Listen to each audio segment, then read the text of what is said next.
कितने संकेत इशारे किए जाएं, कितने प्रमाण आपके सामने प्रस्तुत किए जाएं, लेकिन जीव इतना गंदा है, गंदगी से इतना सराबोर है, भोगों में इतना फंस चुका है कि समझ बिल्कुल खत्म हो गई।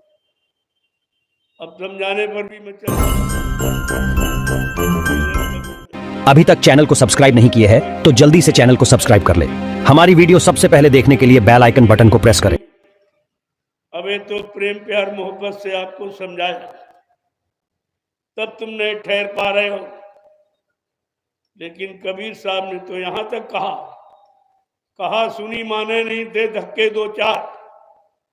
अगर कहना और सुनाना नहीं समझ रहा तो मारो धक्का, चला जाए, जब होश में आएगा अपने आप खड़ा होगा। लेकिन ये अनामी महाप्रभु का विषय है, वो ये काम नहीं करे।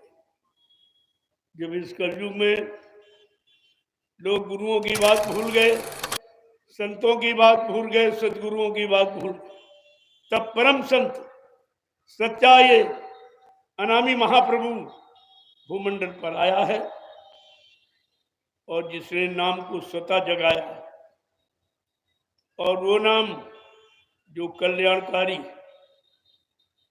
आत्मा का कल्याण करने का, ऐसे नाम को जगाया है।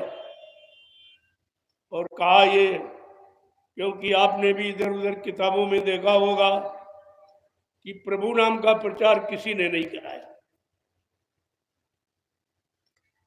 यहां तो सतयुग में हरि नाम का प्रमाण है, योगियों ने हरि नाम जगाया, जिसको प्रहलाद ध्रुव ने लिया उनका काम हो गया।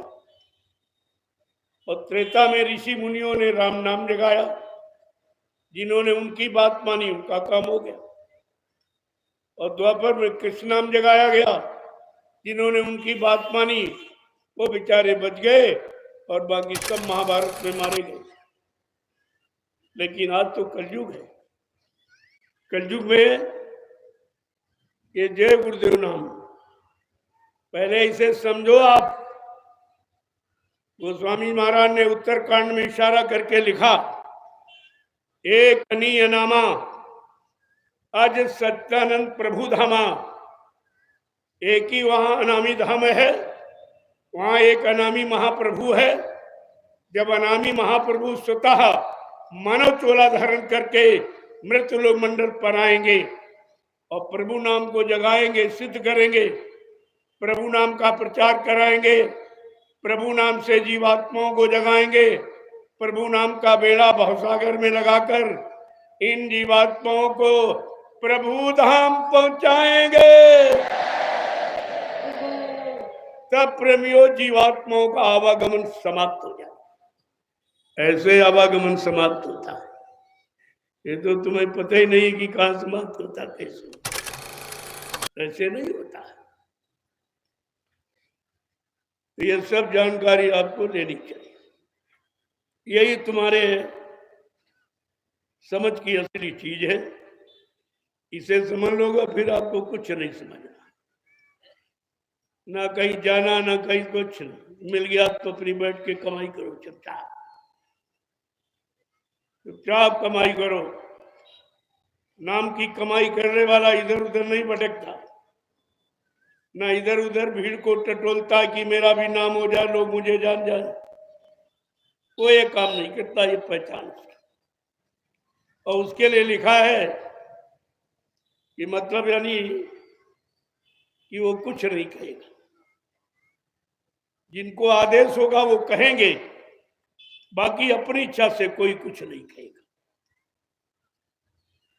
तो बात तो कहना ना बोलना कुछ, ताले जुआ पे रखना और चुटकी का खेल अब की चुटकी बजा दिखाना, ये है सच्चे साधक का काम। और ऐसे साधक बाजारों मेलों में कभी नहीं जाते, क्योंकि उनका काम एकांत में होता है,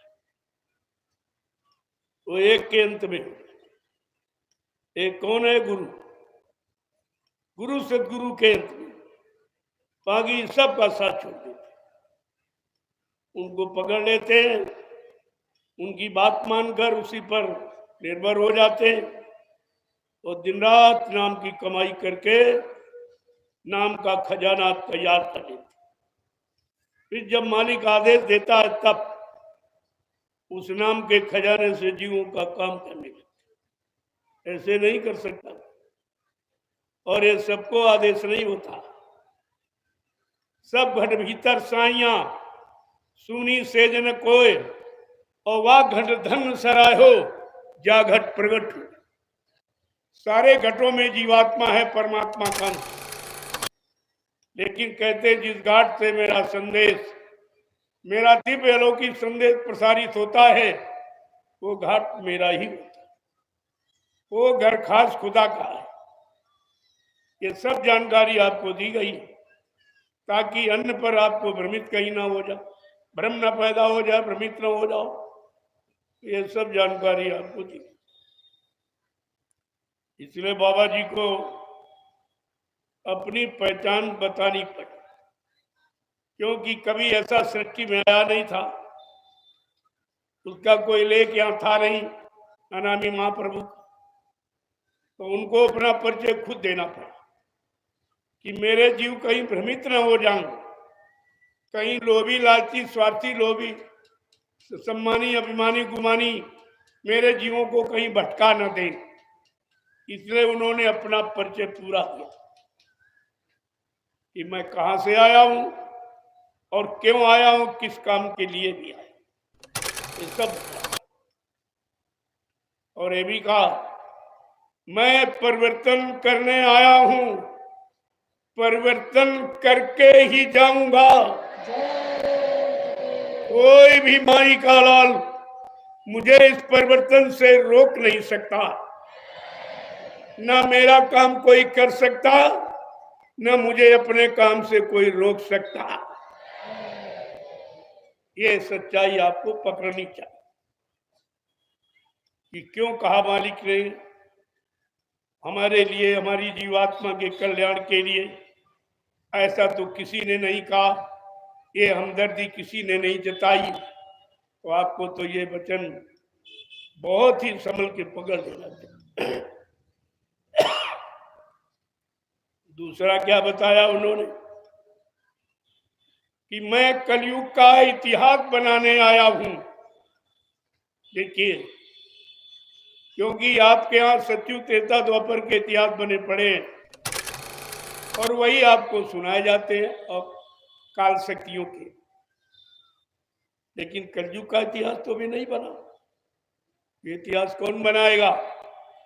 ये शक्ति सामर्थ्य किसी में है कि इतिहास बना दे? यही तो पहचान है।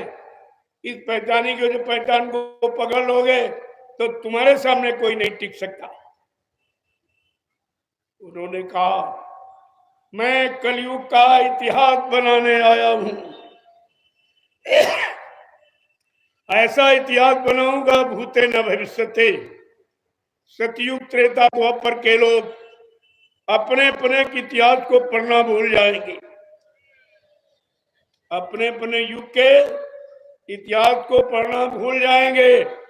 इसी भारत भूमि पर मैं ऐसा चमत्कार करके दिखाऊंगा जिसको हिंदुस्तानी नहीं सारा विश्व नमस्कार करेगा। ये काम कोई कर सकता? जो तुमसे कह रहा हो बगारा कहते ये काम है तुम्हारे बस का? तुम कलयुग अभी पूछो उससे, कलयुग को भगा सकते हो, सतयुग को ला सकते हो, हमारी जीवात्मा को जगा के घर पहुंचा सकते हो, हमारे अनंत जन्मों के पापों को नष्ट कर सकते हो। तो एकदम बोलना बंद कर देगा। जैसे सच्चाई आप कहोगे एकदम बोलना एक बंद, उसका मुंह बंद हो जाए। ये बनावटी लोगों का काम नहीं है। फिर क्या कहा? तीसरा और आपसे कहा कि मैं कलयुग को भगाने आया हूं और सतयुग को लाने आया हूं। मैं सबको न्याय सुरक्षा रोजी रोटी की व्यवस्था बनाकर देने आया। मैं महंगाई गरीबी को हटाने आया हूं।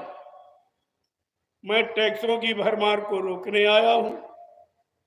धार्मिक धरा पर मांस का कटना और बिकना में बंद कराने आया। पहले सुन लो, और जो तुमको बहकारा उससे पूछो ये काम तुम्हारे बस का एक भी कर सकते? एक भी काम करके दिखा दीजिए, मैं तुम्हारी बात मान लूं। लेकिन ये काम जिनका है, जाको काम ताई को छा जाए, और नकल करे तो डंडा बाजे। जो नकल करेगा वो डंडे का भागीदार बनेगा, दंड का भागी। तो आपको समझना चाहिए सब। मैंने कितने इशारे आपको दिए, कितने संकेत आपके सामने रखे। अगर ये काम कोई करके दिखा दे तो मैं भी उसकी बात मान लूंगा, नहीं मानूंगा ऐसा थोड़ी है। लेकिन ये काम किसी के बस का नहीं है। इंसानी शक्ल तो ये काम कर ही नहीं सकती, वो तो नूरानी शक्ल का काम है।